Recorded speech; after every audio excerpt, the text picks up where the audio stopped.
Content warning. This podcast contains bones, blood, smut, and swear words.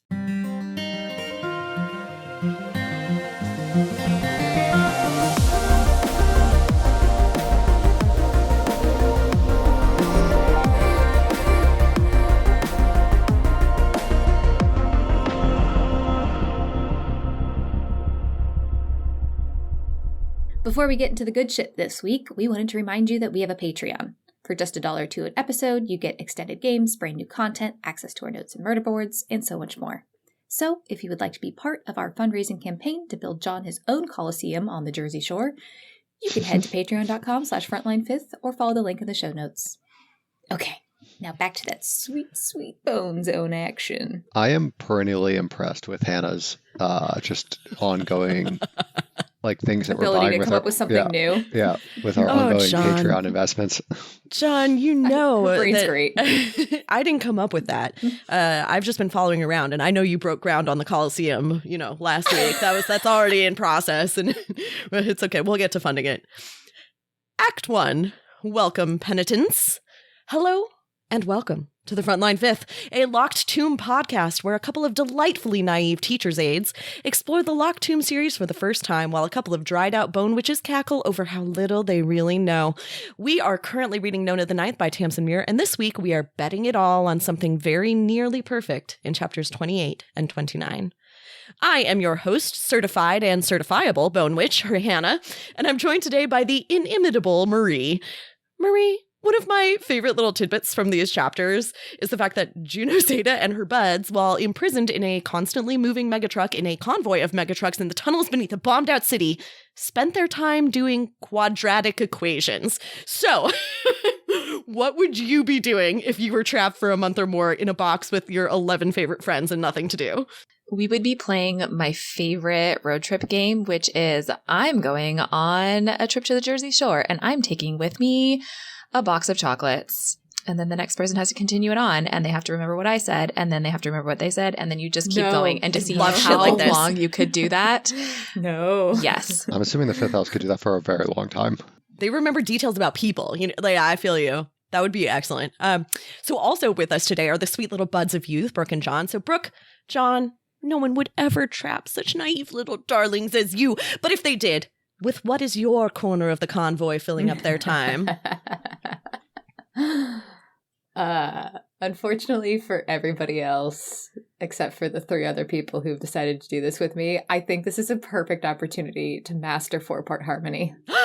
Ooh. I like this, actually. I really like that a lot. It would be hard for me. I would spend the first week just getting over my own embarrassment. Because I love to sing, but I never learned to harmonize. And I'm so embarrassed at my inability to harmonize. But you have to learn. When else? It's hard. Yeah. You have to learn. Yeah. Unfortunately, it's not going to be great for anybody else around, but Whatever. We'll be having fun. Yeah, I would totally join you on that. I'm so proud of myself because I finally have a karaoke song because I've been singing it to myself, karaoke version, in the car. And I finally found one that is in my range, and it is Dreams by Fleetwood Mac. You're welcome. That's one of my primary karaoke songs as well. Mm-hmm. Oh, God. John, what are you doing?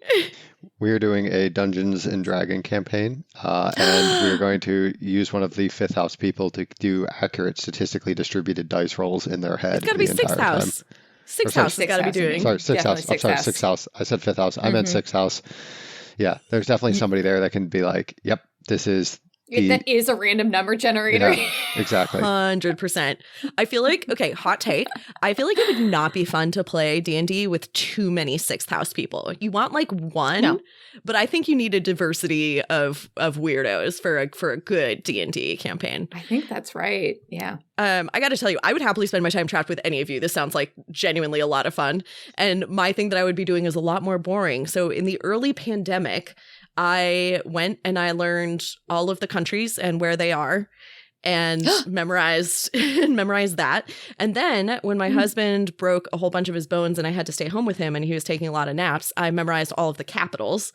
And so my next task is flags. I would be sitting in a corner memorizing all the flags of all the world countries and then over and over and over doing trivia. God. And anytime someone brings up a country, I would have to be like, did you know what the flag looks like? Exactly. This week is not about trivia. It's about big feels. So instead of asking you a specific question, I would like to know your personal feelings about Paul. How do you feel about Paul? Dude, that's the dumbest freaking name ever. Thank you, Brooke. What the heck? We can follow up on that. Yeah. Also, I think this is the most perfect thing that could have happened, and I love it. Same, Brooke. I feel exactly the same way, and there's really diverse feelings on this, but diverse? I think you just mean that shaking her head. this wrecks me. This wrecks me. I don't like it so much. I understand it in one way. It's painful and beautiful, and all the rest of it, no, I fucking hate it. I didn't see this coming at all. No, right? No, I was not I thought it was kind of this. like they had like done their like weird intermediate not lictor thing, and like that was like, you know, you do it once, you do it one way, and like there's no other opportunities, right? Like, yeah, it's crazy. Yeah, I have so much, and we can wait. I also just have here in my notes that my middle name is Paul, so I've got John. I'm a John Paul, so we've got so far check both names in this series. Just waiting for my last name to make an appearance at this point. This is we'll have to petition Tamsin because now it has to happen. Syllable it would be rude not to. First name.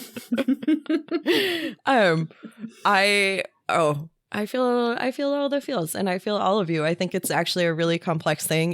The interesting thing for me is that I had an immediate visceral reaction, which is Brooke's reaction, that like I'm so grateful that they get to come together after being separated by a matter of minutes, which might as well be infinity. They like permanently separated, that they get to be together as one. And it had not occurred to me to feel any other way until I talked to Marie about it. And it just like really, I don't know, it shifted how I was feeling about the whole thing. And I still feel the way I did at the beginning, but the idea of transformation and death and life and singularity and codependence is like, it's all so much more complicated than I think I had been looking at it from the get-go. And that is just classic Tamsin, is what is love and what are all of the shades of it. So I'm really excited to talk about it this week. We have a ton of meme watch stuff, and the only one that I caught is There Are More Worlds Than This, which is giving Hamlet. But it's actually from Stephen King. Interesting, which I still think must be. It's probably a double. There's a couple of in here that I think are doubles, where it's a reference of a reference. That's right. So tell me about the other ones. When they are ready to do this, I think it's Palamedes tells Camilla, "Don't look back," or one of them tells each other. They say, "Don't look back." That's giving Orpheus to me. It's definitely giving Orpheus. I hadn't thought about it that way, but you're totally right. We have "The love that is perfected by death," which is a quote from an Oscar Wilde story called "The Rose and the Nightingale." And very briefly, what this story is that this nightingale is in the garden and she loves this boy, and this boy is going on and on about how he loves this girl, but she won't even look at him because all she wants is a perfect rose and it's not the timing or whatever. And so the nightingale goes and basically pricks herself on the perfect rose, or on the rose, and like bleeds out her heart's blood so that the rose bush will give a single perfect rose in the garden. And the boy takes the rose to the girl, and she was like, "Why would I want this? I don't want you. I'm going with so-and-so because he's rich and he gave me a beautiful diamond necklace." And he was like, "But I brought you the perfect rose and you wanted the perfect rose." And she was like, "Fuck the rose." Interesting. What? Yep. And the reason that it's the love that is perfected by death is because it's basically like these two different things, right? Like the nightingale has the love that is perfected by death, like basically willing to die to give whatever this boy wanted. But the boy doesn't even know that the nightingale did that. We've got, I think this is another double one because I don't remember the exact quote, where it says we've been weighed and measured and found wanting. Is that the whole quote in? No. It's just we've been weighed, right? Yes, but it's a reference to the Bible, but it's also a reference. My personal favorite reference to this is in The Knight's Tale, which is you've been weighed and you've been measured and you've been found wanting. Yeah. Knight's Tale with Heath Ledger? Yes. Oh, yes. Yep. Add that one to the list. Paul, I believe, makes more sense if you think about it as another Bible reference. And I think that we don't necessarily need to get the details right now, but I have my little notes and we can maybe get into it when we get there in the episode of why the name Paul. Okay, thank you. And then the one that I not sure I got it until I listened to the audiobook, and then I wanted to throw my phone out the window of the car, which is we learned that the name of the messengers are AIM and MSN. Wait. It's like this. I just typed it in. It's written as Emma Sen, right? As though it's like a name. Emma Sen! I did not pick up on that. And they are the messengers. Fuck. I did not get this until Marie told me, and it made me the most angry. Just the most angry ever. Because this is also like right after you've had that emotional roller coaster with Paul, and then you get, I am AIM. I received the message from my predecessor, MSN. Sorry, that sound. We need a soundboard that just is like John's like groans. That was incredible. This is all really good. Okay, so we've got a lot to play with here. We're going to go into it all. So with that, let's all gather around Camilla's wheelchair to see the love perfected by death as we present Nona the Ninth, episode 17, Something Very Nearly Perfect. Act 2. Out of the frying pan into another frying pan, falling out of that frying pan into the underworld where there's a huge frying pan where the devils dance and say fuck to you. Delightful.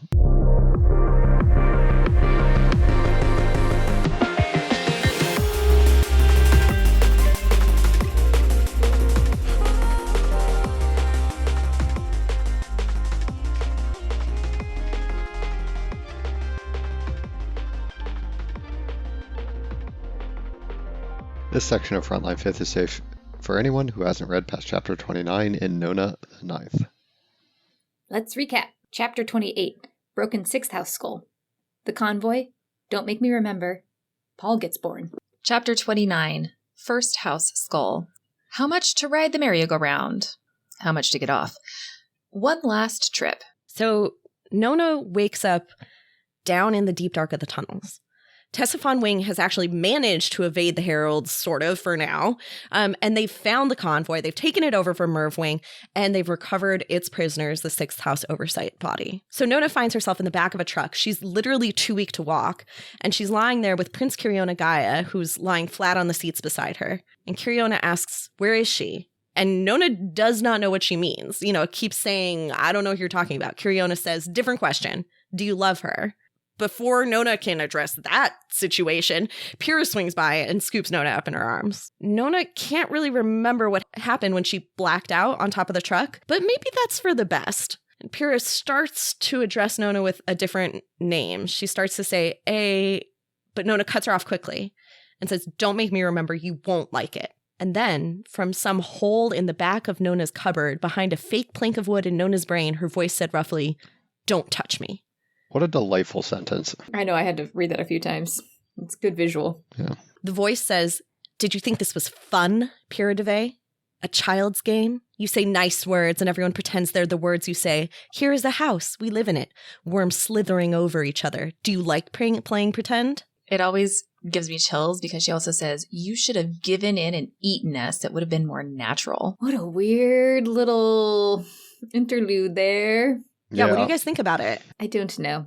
Yeah, I'm assuming that there was probably some dirty work that had to be done to get Alecto into the tomb and locked up, and Giddy One was always the person that did God's dirty work and was like kind of like the good foot soldier. So But it was Anastasia, wasn't it? I'm just assuming that Alecto probably doesn't like Giddy One and Pyrrha. Okay, I mean, what's interesting here is that like Nona is such a different person from this personality. Yep. Like insanely different. And that like Nona feels shame. It's almost, I mean, if we're assuming this is the same person that's in this like dream state that where Jod is narrating to his story, that character is also different, feels maybe a little bit more like Nona and that she's clueless.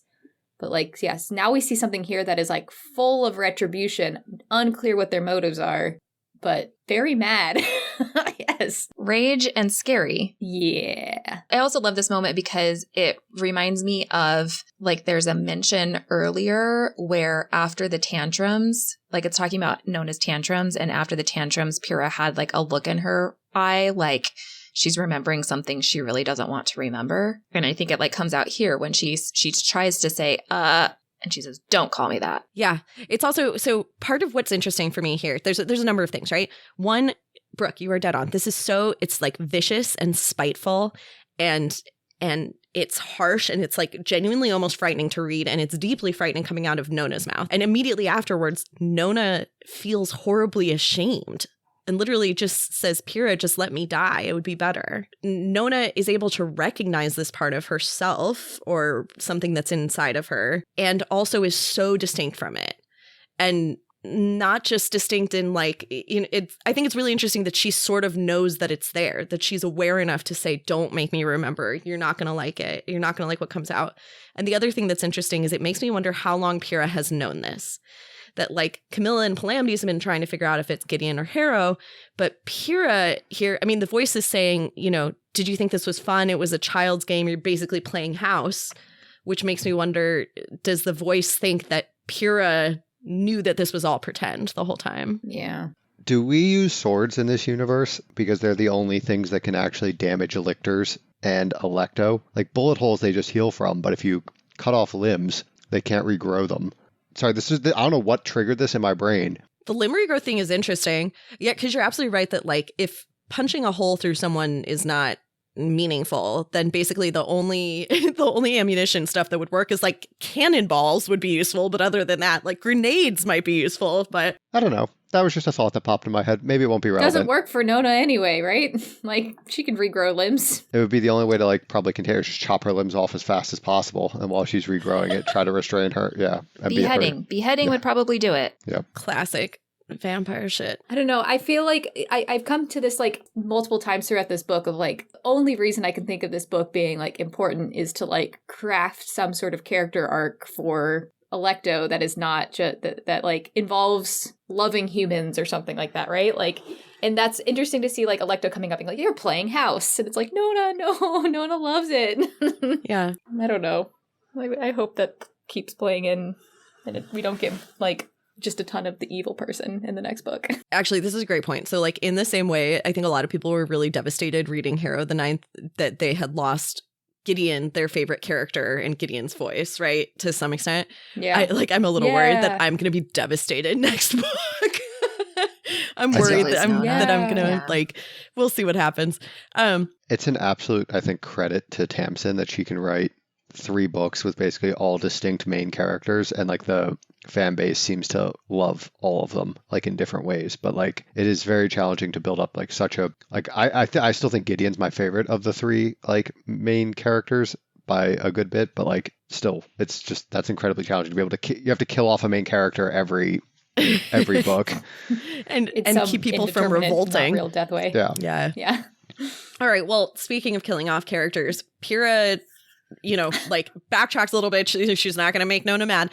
And she says, Nona, what if I told you I thought this was the end of the line, honey? And that cheers up Nona a lot, which is something that made immediate sense to me. Really related to this sense of absolute relief. But part of what I was thinking about when I was reading it this time was how interesting it is with the parallels with Harrow the Ninth, this idea of choosing a terrible known quantity or walking into a hideous unknown, and that somehow dying right now would feel safer than trying to like have to figure out what's going to happen if you keep moving forward. So at the back of the megatruck, people are milling around. Many of them have white filmy eyes. Those are the 6th House oversight body. They blinded themselves to try and tamp down that blue madness that's coming from the RB. Like literally blinded, right? I think literally they blinded themselves. And I think they did it necromantically because Pallamides says that they can't do necromancy. Blinding themselves almost killed them. The fact that they're very weak, the fact that they have been kept in the back of this megatruck for at least a month has not really dampened their spirit. And indeed, Pal's mom, Juno Zeta, is walking around talking to BOE, probably asking everyone about the philosophy of violence and how these trucks work and what everyone does for a living. Fucking love Juno. It's fucking awesome. Everything about, again, I mean, talk about people I aspire to be. If I could be Juno Zeta and we suffer, then I would have accomplished just everything that needed to happen in the entire world. That would make me so happy.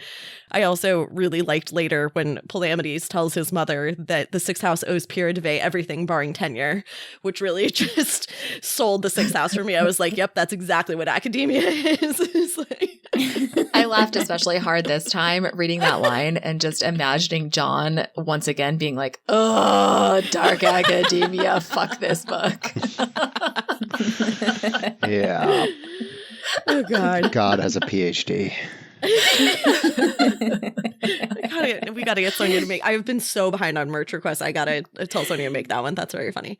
Okay, so Palamides still has control of Naburius's body, but Ianthe's in there. She's kicking. It's only a matter of time before she breaks through. This is, as Pyrrha said, the end of the line, and Cam and Pal are finally feeling ready to gamble. So they start gathering their family around them. Pal's mother, Cam's sister Kiki, Crown, We Suffer, and Pyrrha knows, or she thinks she knows, what's about to happen. Her face and hands showed only dumb despair. She begs them. She literally begs them not to move forward. Please. She says it's better to die. There's a power to dying clean, dying free. It's not love what you're about to do. What I don't even understand how she thought they were going to do this. Like, Pal is in a different body. Yeah, but the soul's still there, right? Yeah, not clear what they thought was going to happen, or if it was going to be like a reverse lictoring in Cam's body rather than in Pal's body. But no matter what. Anyway, but she thought it was traditional lictor that was about to happen. Okay. I think she thought it was a traditional lictorhood, which I agree is nothing close to love. But I also think that she would agree with Marie that what they end up doing is also not love, is also not right. And for me, it really is this beautiful fucking moment when they come together and they die, but they transform and they get to be themselves whole, because I feel like they have always been in us, a we. My assumption when they first started doing this was that it was going to turn Cam into basically the Terminator, like it was going to be a lictor cavalier, ungodly power. I mean, they may be, for all we know, Paul is going to be that.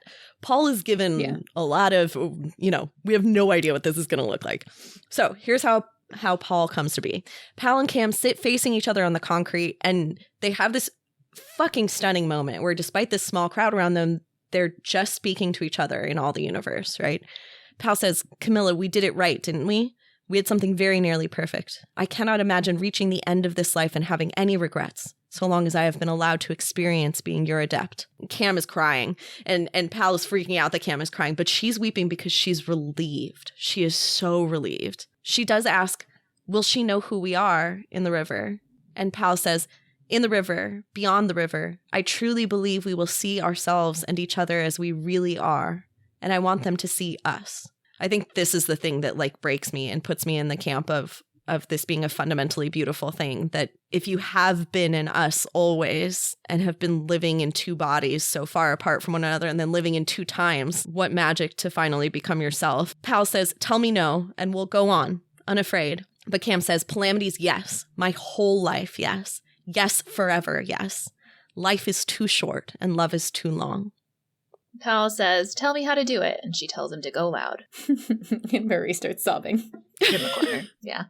Yeah. I mean, I don't know. I sent you my voice memo of how I felt like rereading this for, I don't know what, third, fourth, fifth time before we started the season. And yeah, I feel very much the way that Pyrrha does. And I think part of this too is like reading, it just feels like this. I feel the same horror of Pyrrha watching them like basically choose this. And so like my perspective this time is you can tell that they have been planning on this essentially since Palamides died, like in a way, because like, or even before that, even right? beforehand, even beforehand. House, they were trying to figure out the right way. Yeah, because like they're researching it. They know that there's a different way to do it. They're like, what is this thing? We don't think we should do it that way. It can't be right. So like Pal's been thinking about it. He's been telling Cam everything he's been thinking about it. And then what does he do when he dies? He just, and like, what does Cam say to Gideon? They're just like, oh, you know what to do. And she was like, yeah, I do know what to do. So they've had this discussion. They've had this discussion. They've had this plan before Calamity's ever died. And then she spends time in misery because she's just trying to get in contact with him again. And when they finally figure out how to do this weird body sharing thing. But the whole time that they're doing this body sharing thing, they are talking back and forth about this. They have that moment of fusion where they don't feel bad about it, even though it just about killed Cam. Yeah. But she says we were happy. Like, we were happy. And she says, don't tell him I was weak. Like, they have all of that. And like, Pyrrha says goodbye to them at that moment because she knows like this is inevitable and she doesn't believe it's ever going to be good. She just thinks that this is going to be horror. And then you can see that as soon as they know that Ianthe is there, they start talking back and forth again. And they plan on this at that moment. And when they plan on the duel, they plan on the duel to basically force Camilla into a situation where she's going to be at risk of death. I don't think so. I don't agree with that. That's just a contingency. At any way possible, touch the body. Yes, that was the only option. Sure. The only option was for them to get into a situation where she could touch the body. But I don't think the goal was for Camilla to be injured.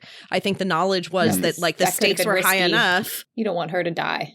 To me, it feels like, okay, we're not doing this because otherwise both of them die. We're doing this like we planned on this the whole time. Do you know what I mean? Like, this isn't like a, oh, well, now's the time. Well, there was always this at the end. They always had this to turn back to regardless. Like, this was always the available plan.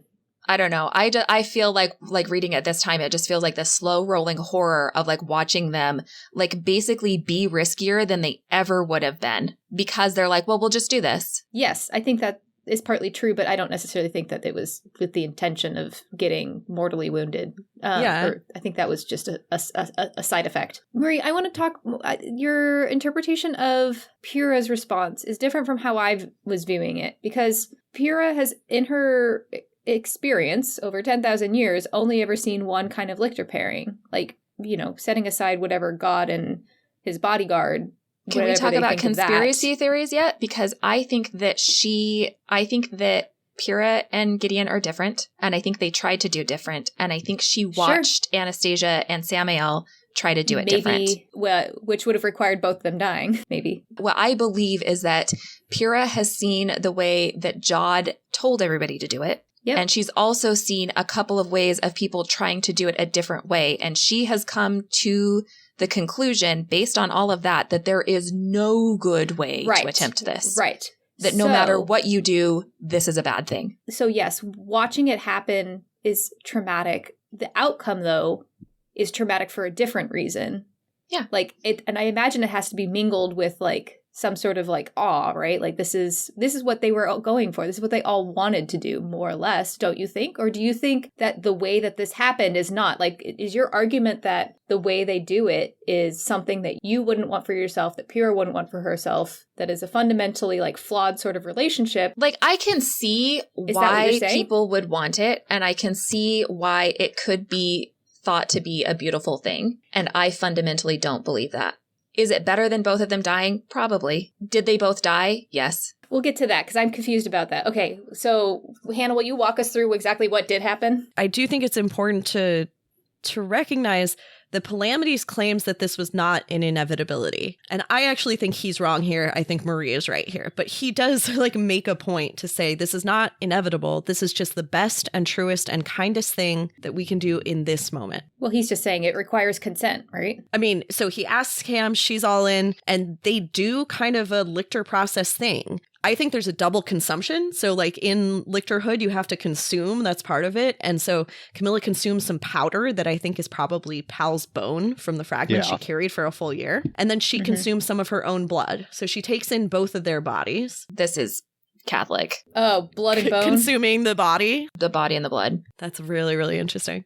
Yeah. And basically they burst into flame. And when it's over, Camilla's body stands up, but they're moving in a way that's neither Palamides or Camilla, but a new thing altogether. And their eyes are different now than either of them. And Nona fucking bursts into tears and wails. Because for her dear friends who she adores, Camilla and Palamides, people she loves, are dead. And I think that's interesting too, because for me, this is very much Death the tarot card as opposed to death. for me, this is like 100% transformation as opposed to loss. But I think from the outside, I also know that, yeah, I don't know. So I would have felt different than Nona, but I also understand why Nona feels that way. Well, it's her initial gut response, but then Paul immediately goes and gives her a birthday present, which is a handkerchief, very thoughtful. Like those are actions of the two of them. Yeah. Those fit within behavioral patterns of each of them and is recognizing Nona. I was just gonna say it's funny because they became what they thought Nona was initially, right? A soul gestalt, right? A gestalt. Like, yeah. Yeah. Like that, like they became what they thought Nona was initially. Obviously she wasn't, but like, yeah, it's funny that was the end game. Like, what if they're the thing? What if they're a soul gestalt? And Cam says, lucky them. To me, I agree. This is a transformation. This is the two of them in this perfect gestalt. I think Nona is maybe slightly mollified by this action. We have memory. We have behavioral patterns that line up with the two of them. Like, to me, like, this doesn't look like death as we anticipate it, right? This looks like there's a soul in there that looks like Cam and Pal's soul. Like, I don't understand death in these books at all in any way, shape, or form. And they seem to have this, like, different understanding of the afterlife as well, right? Like, they're talking about beyond the river and somebody recognizing them. Are we going to get more insight on this? I think it's fair to tell you that we don't totally understand the river at all. And that actually a big piece of what we ended up like discussing with Lizzie, for instance, in our, theory session between the last season and this one was about what the river really means and what death really means. And I feel like I had not put enough weight onto the fact that just an episode ago, right? One of the things Nona says to Honesty is she doesn't believe in death anymore. Yes, exactly. Because souls keep coming back, getting attached to random bodies. Like, if the soul's not really fucking off into any, like, clear end zone that can't re-enter Earth reality plane, then, like, that doesn't feel like death. And so, like, then calling these two dead, like, Pal's already dead, technically, but he's been around, so he didn't feel dead. So, like, them dying now doesn't feel real either.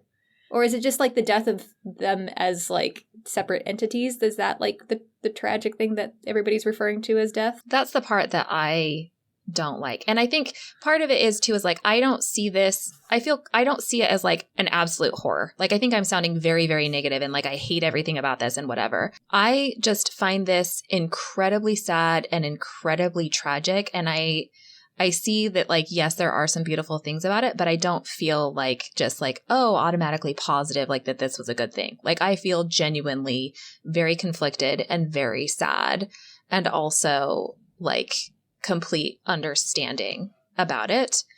Okay. But I also think that part of my feelings about this is the same way of like why I'm so obnoxious at weddings or graduation. In fact, I refuse to go to graduation, especially if it's like students that I know. And part of it is because like it is such a wonderful, beautiful new beginning. It is such a new thing.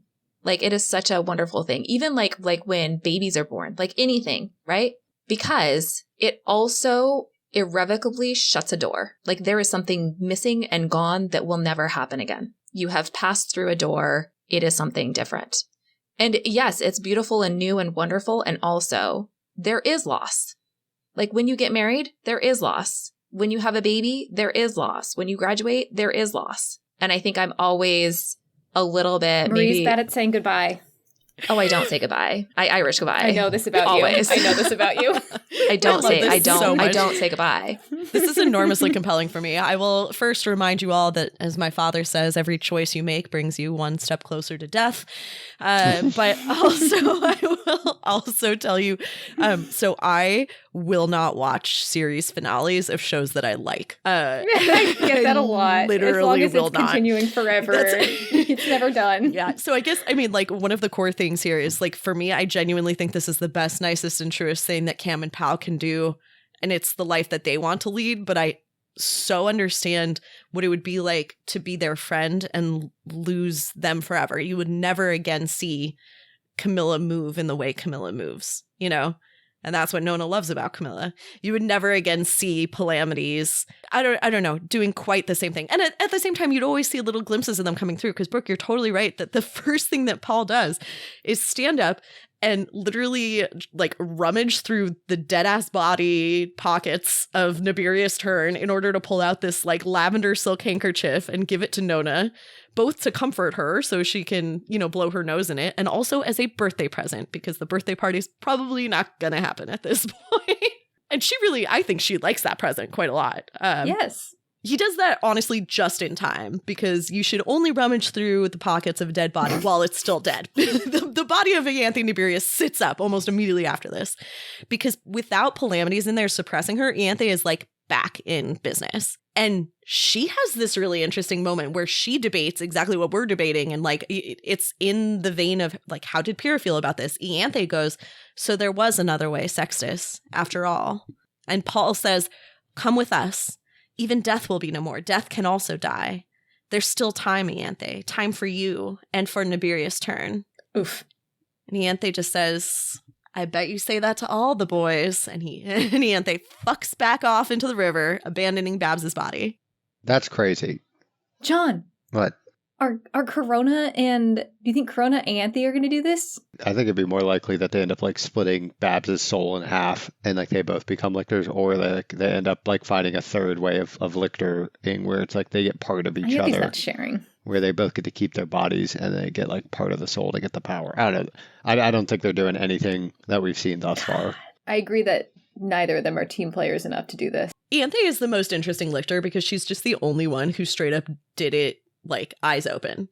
You know, some of the other ones didn't really realize that they were really going to kill their cav, or they thought it was really important and it had to happen. They're doing it because, you know, Kithlarea is going to die and it's a love day or whatever it is, right? Or Ianthe's just like, fuck off. Babs like stabs him in the back, has no problems with it whatsoever. I do think it's super fucking interesting that Paul says there's time for Nibirius Turn, because that one was shocking for me. Like, I felt like an eaten soul is like destroyed, but that suggests that's not totally true. So I think that's fascinating. As usual, that was a really fucking big moment, but there's no time to recover because the heralds are at the gate and we have got shit to do and tombs to open. So everybody gets loaded back into a truck with this new Camillan Palamides, aka Paul. And Paul is just like healing people as they go in, just tapping them and being like, fix those kidneys, like you're rehydrated again. Boom. Which I love for them.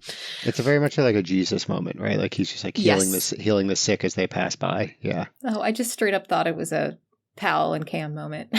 It is, but it's also like very much like a ministry of the sick kind of thing of like, okay, now what do we do? I feel like this is as good a place as any to like talk about the name, because this is where where his name comes up, where they're like, what do we call you? And then there's very much this thing of, it isn't Paul Hecht, it's Paul, just Paul and only Paul.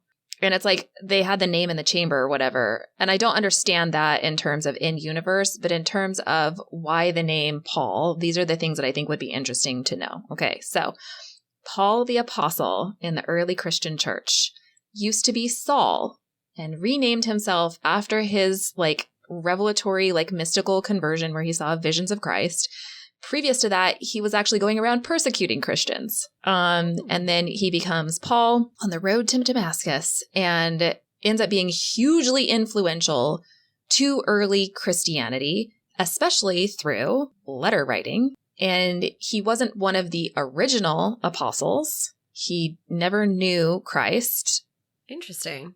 And then also is known as the apostle to the Gentiles, because previous to that, pretty much if you were Christian at that time, like very early, right, you were a Jew first. So I think that all of those things are things that kind of line up with Paul. So Paul being like a lictor that does it a different way without ever knowing God. Yeah. He's a lictor twice removed, right? Or like once removed. A lictor once removed. The letter writing and being the one who is going to maybe shape the church, but talking to the Gentiles, not like the people who already have a background in this Abrahamic religion. Interesting. Thinking about a Messiah. So I think that those are all of the things that go into why would you choose the name Paul for this character in terms of what does it mean? I think that those are like some connections you can make. Better than just calling them Paul because it's kind of pal, but not really Cam. Well, and that's the thing. Like a lot of I people hate get that. really mad because they're like, why would it sound so close to Calamities? And I'm like, I don't think it has anything to do with that. I think it is like a callback to something else. If it were a mix, it would be Pam. Right. Sorry, which actually I could see, you could see Tamsin doing that just to like, that feels like Tamsin trolling. But I think you're right that Paul is deliberate. I don't know. I was really pissed the first time I read it because it read both as like highlighting Calamities over Camilla and it also read as male coded. But I think the more that I think about it, it's exactly what Marie is talking about. And I really love the details about Paul here. For me, it also is really important that Calamities emerges over and over as a foil for John. And so to have them kind of like have these parallel names, and John the Baptist predates Christ, right? Is that like They're cousins, and John the Baptist is going around saying everybody thinks that John the Baptist is the Messiah, but he's not. Is going to be the Messiah. And he's like, I'm not the Messiah. I'm only the one who is preparing the way. So I think there's something interesting here about having those two, you know, positioned in the same like canon, in the same universe there. So everybody's getting loaded onto the truck, right? Out of nowhere, the Angel and Noodle and Pash appear because they want to come too. They literally want to come with to the 9 houses. And Nona finally asks who the fuck the Angel is. She doesn't use those words. I do really love actually that she's like, everyone's always asking me, so I thought it might be my turn. I really like appreciated that logic. The Angel actually tells her, she says, I'm the messenger. We are the message. The message has 2 parts left. And they are the part of the message that was called aim. None of this made any sense, right? This was incomprehensible. The pronouns just rendered it completely uninterpretable. I have a theory on the pronouns, which is that the angel, like the veterinarian, is a person who has received the message. And once you've received the message, you are they. And she, the angel, isn't used to being the message. She isn't used to being they. And so she messes up her pronouns, or she's like kind of weird about the pronouns because she's not used to it yet. I think it's not a deliberate like shifting of pronouns. I think it's like deliberate of like when you're talking about yourself versus when you're talking about yourself in like the royal we. Yeah. Because that is your office. That's what I think too. This is also something Marie and I have talked about. I think that they is not about gender at all. It's really about plurality versus singularity. But I still don't know what she was saying, so either it doesn't help. Either way, they say the message is too simple for humans to understand. And I don't know what to take away from that, but I think it's really interesting. So, all right, we're all in a truck. And in the cockpit of that truck, We Suffer tells Paul how to drive it. And she invokes a Blood of Eden mission protocol, Protocol 1. It is used in times of either terrible joy or the worst possible outcomes. Protocol 1 is live. And Paul leans on the accelerator and... I hate you. I hate both of you. This book has had by far the worst chapter breaks of any of the 3. Dumbest. I am also sorry about that. I don't agree. I think Gideon was just as bad. No, I don't think Gideon was nearly as bad as this. There have been some absolutely dastardly chapter stops.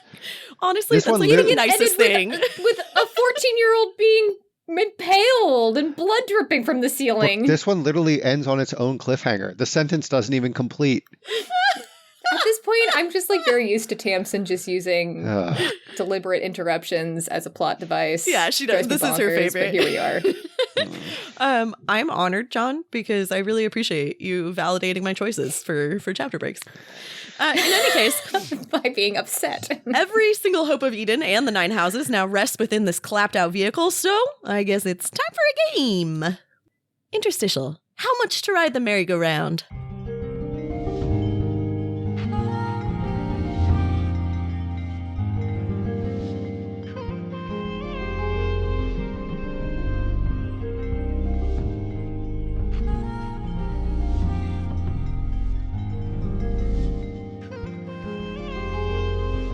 Well, tragically, it looks like there's not going to be a beach birthday party after all.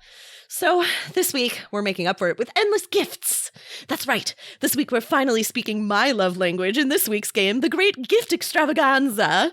So first off, John, what birthday present would you get for Camilla? So I'm getting her a sharpening stone of perpetual bone made of the spine of the Thor's hero shrew. What is that? It's the only mammal with a interlocking spine. Did you learn this from Hannah recently? No, I No, I don't did know not. this one. This is completely What is fascinating. an interlocking spine? So it's got little like hooks that connect it or something? Yeah, they overlap on each other. It has the strongest spine of any mammal.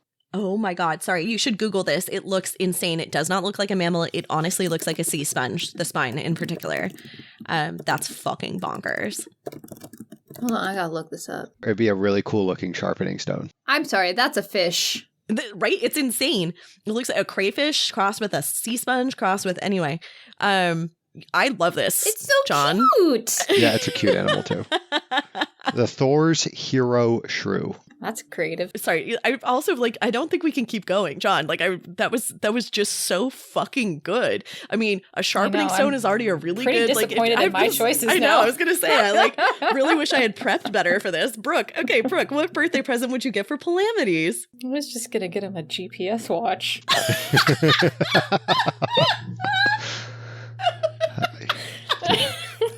Oh God, I'm good because I commit. I COM. I commit.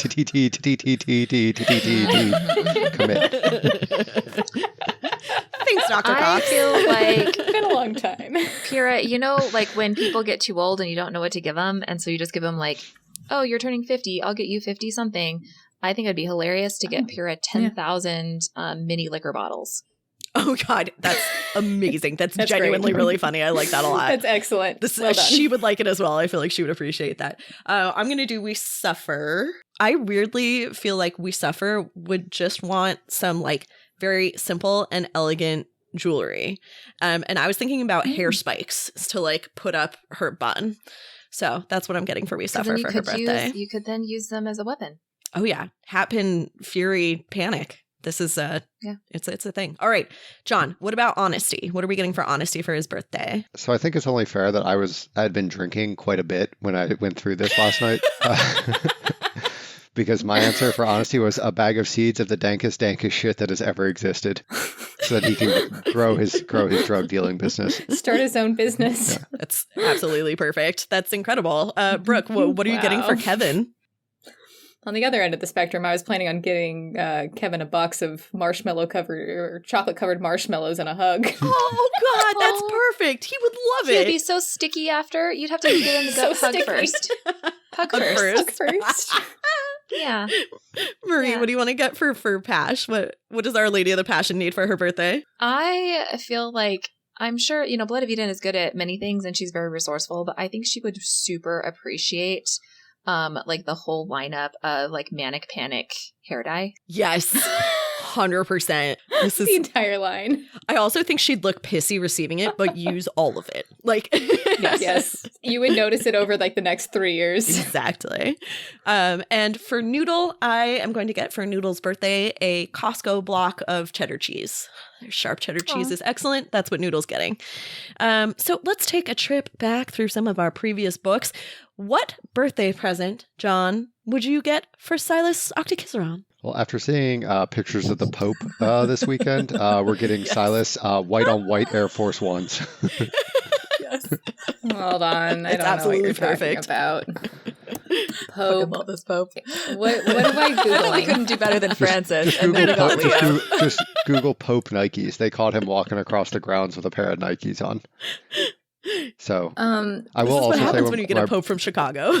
yeah, I will say my brother got married in Italy, and we're in the church, and like you have to do like the big fancy book and everything where like they like have like, you know, it's a very old church. So it's like hundreds of years of like people getting married. Like they ask you for, as a witness, like your occupation, like where you live, like what you do, what your relation is. And it goes in this like really old book. And then so I go sit back down and he gets up for, you know, the sermon and everything. And he's got a pair of red and white Nikes on. Like he's got a pair of Air Force Ones on.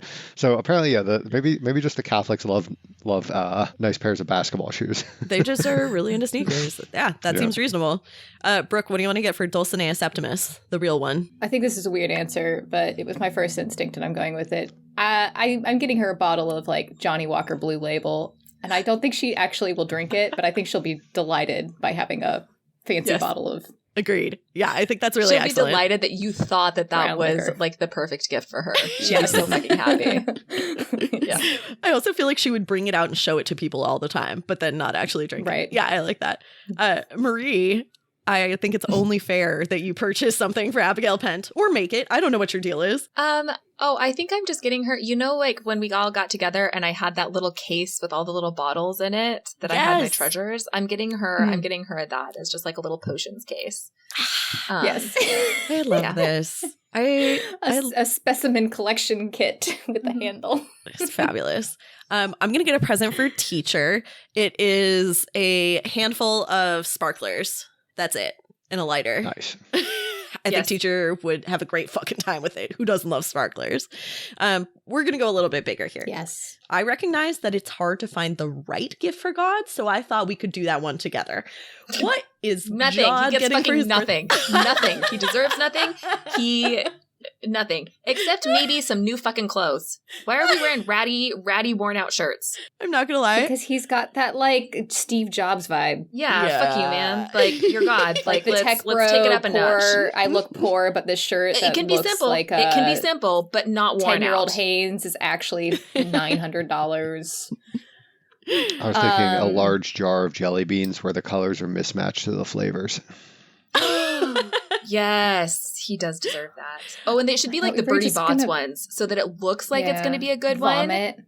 Like it looks like it's going to be blueberry, but then it's vomit. He deserves that. Yeah. I like the idea of getting him, honestly, so my first thought was to get him a vintage Hollywood hair Barbie. Because I think that's a lovely gift for him that he would appreciate. That's right. I'm getting him something nice. But if we were to be ruder about it, I think we could get him the box. But inside when he opens it, it is Midge. Or Ken. No, I think it'd be better if it was Ken. It is Ken. Hollywood hair Ken. Because he was a creep. Anyway. What do you think, Brooke? I don't know. The only thing that I wasn't mean enough. I don't know how to give gifts out of anger, I guess. I just thought we might paper mache a bust of his head, be like, here. Again, he would love that. Yeah, he would like that, I think, maybe. This is a fascinating set of answers. Let's go ahead and get a little abstract. We're almost done here. So, John, what do you get the person who has everything? An immaculate grilled cheese. Brooke, what do you get the person who has nothing? Something handmade. Okay. Anything handmade. It's an immaculate grilled cheese. It could be an immaculate grilled cheese, but just has to be something handmade. Aww. I don't know. In my life, that person doesn't want to feel like they owe you. Sorry, that's really lovely. That's very, very thoughtful. Marie, what are you getting for a complete stranger? There's only one correct answer here. We can all say it together. We're getting them an immaculate grilled cheese. And the gift you can get for yourself is an immaculate grilled cheese. Okay. Let's keep going. We're nearly done, I swear. What is the correct birthday gift for a sentient doorknob? John. A sentient set of knockers. Ba-bum. For a slab of concrete, Brooke. Power washer. Excellent. For the Bermuda Triangle, Marie. I'm gonna get them a train engine. They're always eating airplanes lost in there. Why not a train? How would a train ever get there? I actually really love that. Ships, just like airplane after airplane. Fucking give me something new. Or That's ship, very good. Yeah. They've had ships that had airplanes. Yeah. You got air, you get water, you need land. Yeah. Yeah. Cool. Also a bicycle. The triangle. Yeah, I think that's perfect. And for the feeling of loss, you get them chocolate-covered marshmallows and a hug. So finally, John, what is the perfect birthday gift for Marie? I said a lifetime subscription to Yarn Monthly. Amazing. I don't even know if that's a magazine, but if it is. Oh, I was assuming it was just a subscription. They just send you random bolts of yarn. They send me yarn every month? Fuck yeah. Yeah. It's a yarn subscription. That's great. You know, she spins her own sometimes. That's so fucking Yeah, but you don't baller. have to Is do that that all the true? time. That's Yeah. so cool. Oh my God, I'm really jealous. Sorry. I'm very, very excited about that. Brooke, what are we getting for John? I'm going on Etsy and I'm finding the like most elaborate crafts made for D&D playing. I love that. Mins for days. Marie, what are you getting me for my birthday? A gift card that can only be spent at the oddities and whatever. I'm Emporium. Curiosities Expo. Thank you. Wow, that's a great gift. Oh my God, so much taxidermy. I'm very excited about that. And for Brooke, it has to be something cooking related, but the problem is that I wouldn't know what to get. Like, not even cooking related, food related. I want to send you to like the greatest restaurant of all time. There's no one there, chef's tasting menu. That's what I want to give to Brooke. Send her to French Laundry. Can I tell you what I really want? Yeah. Mm-hmm. What you really, really want? Yeah. What I really Tell really us what you want, what you really I wanna. You wanna? I wanna. I want a small oak barrel filled with balsamic vinegar that slowly ages over the next 10 years on my countertop. Well, I'm about to stuff my mouth full of birthday cake or coffee cake if Marie ever wants to make it for me, so it's probably best if I don't talk for a while. Good time to turn it over to the newbies for some rampant speculation. Act 3. Not much longer. Brooke and John aren't just great at befriending dogs, they're also brilliant conspiracy theorists. So Brooke and John, what the fuck is happening? Dude, I don't even care anymore. Opening the tube. We are opening the tube. We are opening the tube. My wonderful work. I am on the same page where I'm like, let's make this short so I can go read the next chapters, because that's what I'm doing immediately after this podcast is I'm going to read the next chapters. We are obviously we're taking Gideon's body, we're taking the entire sixth house, we're taking a newly formed lictor, we're going to drag them through the river supposedly and drop them what sounds like on the landing platform where this whole series started, which is just like a nice full circle thing. At least that's where we're aiming for. We'll see if we actually get there. God. But yeah, a nice full circle moment. And also Harrow's body's going back to the ninth house, which could be its own thing. Like how close do we have to get to the locked tomb before Harrow's soul, there's So let's start with, what are the chances they make it to the ninth house? I'm assuming 100%. Over or under 50%? 100%. Palamity's the greatest 100%. necromancer of his Paul is the greatest necromancer. Paul is the greatest lictor of the gen. I'm working through this one. Paul is the greatest lictor of this generation. Paul is the greatest lictor of this generation. What I'm really interested to see is does Paul, with this alternative lictor process, still maintain the level of power that the other lictors do? It sounds like from like the amount of healing that they were doing and the fact that they think they can drop a whole truck filled with hundreds of people into the river and have it be fine. I'm assuming lots and lots of power, but we'll see. But yeah, I'm very, very confident they're gonna be able to get this truck there. I think it's dozens of people max. Second, does Ianthe tell God? Does she even know the plan? There's a combo thing. There is whether or not she tells God about Paul, aka Palamides and Camilla, but then there's also, can she guess what they're trying to do? Yep. I'm assuming God's gonna be pissed because they lost Gideon's body again. Right. So what does she tell God, and then does that mean basically? I think the question is, does God and Ianthe or Ianthe meet them on the ninth house? Yeah, I'm assuming God's a paranoid piece of shit. I'm assuming as soon as they lose Gideon's body, he's off to try to get it back. Probably got a tracker on her. Yeah. Third, the opening of the tomb, we've always been told, is the death of God, of the Emperor, right? Mm-hmm. Is that because Alecto has it out for God now? Like, we had this conversation between Nona and Varun that was like, just give me a bit of time. I'm going to be different. Alecto is back, probably seems likely given the next book is named for her. And is Alecto going after God for reasons we'll find out in beach chapters, maybe? I'm calling them beach chapters because it started with God and Earth on a beach. We talked about this back when we first started really getting into the tomb, which was like, why did Alecto get trapped in the tomb as opposed to just killed, right? Like, it's a tomb, which implies that there's someone dead in there, but like clearly not dead, just like chained to a rock, right? And so, like, yeah. Was she trapped in the river? Is it the death of God because Alecto could possibly be killed outside of the tomb and that take like God's power? Like, like they're right. We're not really clear. Is it connected to her being alive, or is it connected to her killing God, I guess? Yeah. Yeah. Good question. Yeah.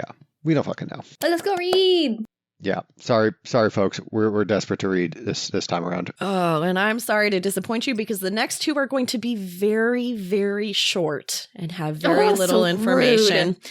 But it's the only way we can have the final episode that I want for this season. So we'll see if any of that happens in the next little chapters when John and Brooke draw the tower in Nona the Ninth, John 5:4, What? and chapter 30. What does that mean? Guess we'll find out. Great. And if you, dear listener, are like Brooke and me reading along for the first time, make sure you find our reading calendar on our website, Frontline Fifth, podbean.com, or follow us on Instagram and TikTok. And to support us, you can buy merch or join our Patreon, all of which are linked in the show notes. If you like this podcast, please share it with your friends and give us a 5-star rating anywhere you can. We will bribe you with stickers if you give us 4 stars. And if you didn't like it, feel free to lie. Now head off to sleep, my baby necros. Mommy and Daddy have some deep spoilers to discuss. Get in, losers. We're going speculating. Act 4, the love that is perfected by death. Warning, this portion of the podcast is 98% spoilers and like 2% snickering. Seriously, we will spoil anything and everything in the series up through Nona the Ninth. If that's not what you want, turn back now.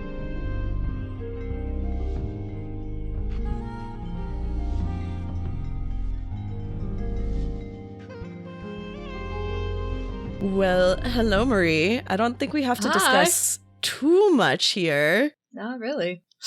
We're getting to the point where we can just like discuss along with them. I know. I'm so excited about it. I want to talk to these people who are so fucking smart about our theories about the book. Like, I'm very much looking forward to this gap here where we can actually talk about it. We have to read Unwanted Guest before we can do murder boarding. I think so, because the too. way you and I think about soul melange and all of this hinges so much on Unwanted Guest. I know, so it's I don't think we heavily can do murder informed. boarding until we do that. So It's not terrible. It's going to be great. Here, I'm just going to throw out my completely insanest batshit take of all time. And then we can close down the spoiler section. Are you down? Is that fine? Yes. Okay, so here it is, listeners. And this is, shout out to my listener friend who sent us all the emails with the completely unhinged theories, because you have inspired me to get so much less hinged than I already was. So here's my batshit take. I am the messenger. We are the message. So what if Noodle is actually a part of the we? Maybe the we is just straight up 2 parts, one of which is a dog with 6 legs. And I will point out the dog comes with her everywhere she fucking goes. And the part where, Mervwing is attacking and she's like, my dog is in here, which is, a fair response as a dog owner. But also it'd be interesting if Noodle is in fact really fucking important. So 6-legged dog for the win. King of all animals in secret. That's all I got, Marie. No, you have one more thing, which is, oh dear God, what if the message is just like a lolcats? There's this part of me that's like, what if you get the message, it like slowly loads and it's just like a flash video of the end of the world, or it's literally just one of those like old lolcats memes where it's like, I can has cheeseburger.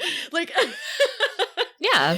Anyway, yeah, I who knows? Maybe it's a message too subtle for humanity to understand, and we all know that the llama song is that.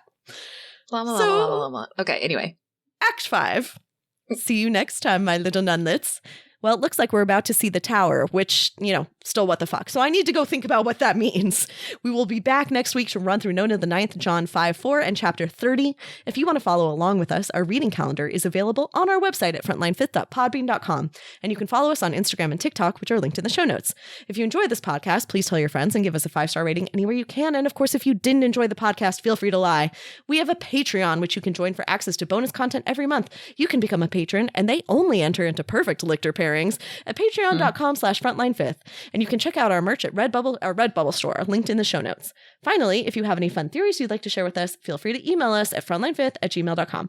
And with that, I'll just remind you not to unlock any tombs or enter any doors without permission because, ghosts. Bye! Frontline Fifth is a Locked Tomb podcast conceived by Maria Adamako and starring Maria Adamako, Hannah Grenwald, Brooke Anderson, and John Ryan. Our cover art was designed and created by Maria Adamako, who also edited this episode. Our fabulous music was composed and recorded by Blake Anderson. Sonia Grenwald designs our killer merch. Hot. Gorgeous. The Locked Tomb series is a completely dope-ass book series by Tamsin Muir, who does not know we exist and is in no way affiliated with this podcast.